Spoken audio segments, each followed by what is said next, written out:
ఈ రోజే డౌన్లోడ్ చేయండి. మీ ఫేవరెట్ షోస్ చూడండి. ఏంటమ్మా ఏదో టెన్షన్గా ఉన్నావు? ఏమైంది? అది అత్తయ్య గారు, రేపు మన ఆఫీస్కి క్లయింట్స్ వస్తున్నారండి. వాళ్ళు మన కంపెనీలో టైఅప్ అయ్యే విషయంలో ప్రాజెక్టుకి సంబంధించి మాట్లాడడానికి వస్తున్నారు. వాళ్ళని నేను గాని ఇంప్రెస్ చేయకపోతే వాళ్ళు మన కంపెనీతో ఉన్న టైఅప్ని క్యాన్సిల్ చేసుకునే అవకాశం ఉంది అత్తయ్య గారు. అంతేకాదు, రాబోయే సంవత్సరానికి గాను డిజైన్స్ని రేపటి మీటింగ్లో ప్రజెంట్ చేయాలి. వాళ్ళని ఇంప్రెస్ చేయాలి. ఇది చాలా ముఖ్యమైన మీటింగ్ అత్తయ్య గారు. నేను వెళ్ళి ఆఫీస్లో ఉండడమే కొత్త. ఈ సమస్యని ఎలా హ్యాండిల్ చేయాలో తెలియట్లేదు.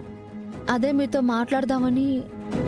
శరణ్య, నువ్విందులో అధైర్యపడాల్సిన అవసరం ఏముంది చెప్పు?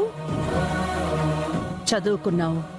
ఒకప్పుడు సోషల్ మీడియా ద్వారా ఆన్లైన్లో ఎంతో మందిని ఎన్నో టాపిక్స్ గురించి మాట్లాడి ఇంప్రెస్ చేసిన దానివే కదా.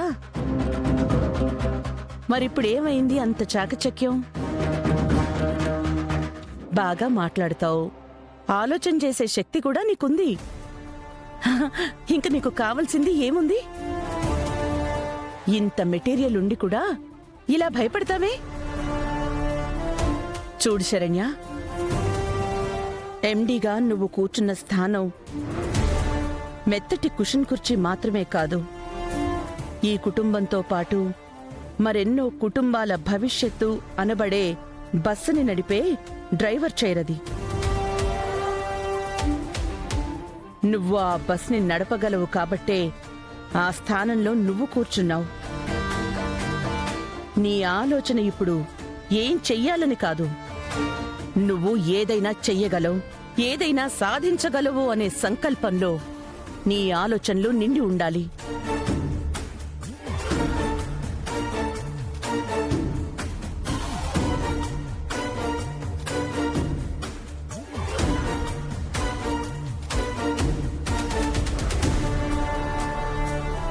మనం జనం మెచ్చిన మెటీరియల్స్నే క్లయింట్స్కే కనెక్ట్ అవుతాయన్న రూలేం లేదు.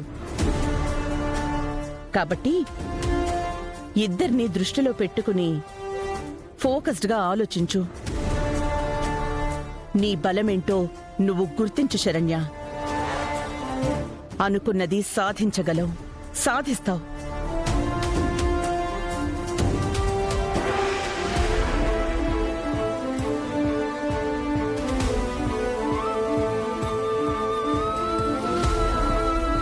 అత్తయ్య గారు, కంగ్రాచులేషన్ శరణ్య, మొత్తానికి సాధించావు. అవునా? అత్తయ్య గారు, మీకు ఈ విషయం అప్పుడే తెలిసిపోయిందా? ఎవరు చెప్పారు? ఎవ్వరూ చెప్పలేదు, కానీ నాకు తెలుసు నువ్వు సాధించగలవని. నేను చెప్పాను కదా. నా నమ్మకం ఏనాడు ఒమ్ము కాదు. ఇదంతా కూడా మీరు నాకిచ్చిన మోటివేషనే అత్తయ్య గారు. మీ వల్లే ఇవాళ నేను విక్టరీ సాధించగలిగాను.